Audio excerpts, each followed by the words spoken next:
Times of Swaraj में आप सबों का स्वागत है और मैं हूं संतोष सिंह। और आज हम टाइम्स ऑफ स्वराज में चर्चा कर रहे हैं कि देखिए, लोकसभा चुनाव के बाद जो परिणाम सामने आया उस परिणाम को लेकर बीजेपी के जो स्टेट के लीडर थे वो और केंद्र के लीडर बैकफुट पर थे और कहने भी लगे कि अब हमें नीतीश के नेतृत्व में ही चुनाव लड़ना है। लेकिन जैसे ही शपथ ग्रहण हुआ, सरकारें बनी, बीजेपी के नेताओं का सुर बदलने लगा है। पहले तो विजय सिन्हा का आया कि किंग मेकर कोई नहीं है, यहां कोई किंग नहीं है, मेकर की बात क्या करते हैं। लेकिन आज जिस तरीके से सम्राट चौधरी और विजय सिन्हा अपराध को लेकर बयान दिए हैं, वो कहीं न कहीं नीतीश को नागवार गुजरा है।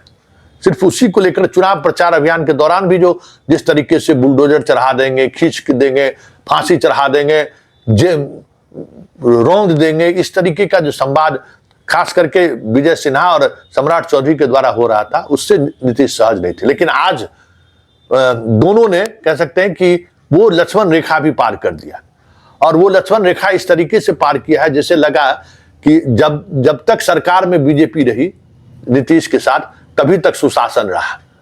मतलब नीतीश का कोई योगदान नहीं है बिहार के सुशासन में, जो भी योगदान है वो भाजपा का योगदान है। और जब तक भाजपा साथ रही, नीतीश कुमार का गवर्नेंस रहा। जैसे ही भाजपा हटा, उनका गवर्नेंस खत्म हो गया। तो ये जो संकेत देने की कोशिश हुई है, इस संकेत से कहीं न कहीं बीजेपी और जदयू में तल्खी बढ़ने लगी है। तो जरा सुनिए विजय सिन्हा और सम्राट चौधरी क्या कह रहे हैं लॉ एंड ऑर्डर को लेकर, जब उनसे सवाल किया गया तो कर दिए थे। अरे हमने तो जंगल राज को उखाड़ कर फेंक दिया था।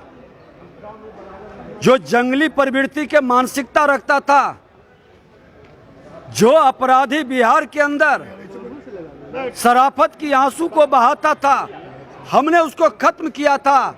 लेकिन बीच बीच में चोर दरवाजा से ये जंगल राज वाले लोग घुस करके सत्ता में और अपने जंगली मानसिकता के लोगों को पोषित किया, माफियाओं को पोषित किया। और जब बीमारी शरीर में फैलती है तो उस बीमारी के इलाज में समय लगता है। ये जंगल राज और गुंडा राज लाने वाले लोगों का मानसिकता और साम्राज्य को ये एनडीए की सरकार समाप्त करेगी। जनता पार्टी अपराध विरोधी है, आपराधिक बक्से नहीं जाएंगे एकदम। जिन लोगों ने भी अपराध किए हैं किसी भी हालत में बक्से नहीं जाएंगे। तो आपने सवाल सुना और जवाब भी सुना, लेकिन बड़ी बात यह है कि इस तरीके की चीजों को इस अंदाज में रखना कि मेरी वजह से ही बिहार में सुशासन और गवर्नेंस स्थापित हुआ था, कितना सही है। और इस तरीके के बयान से क्या नीतीश सहज रह पाएंगे क्या?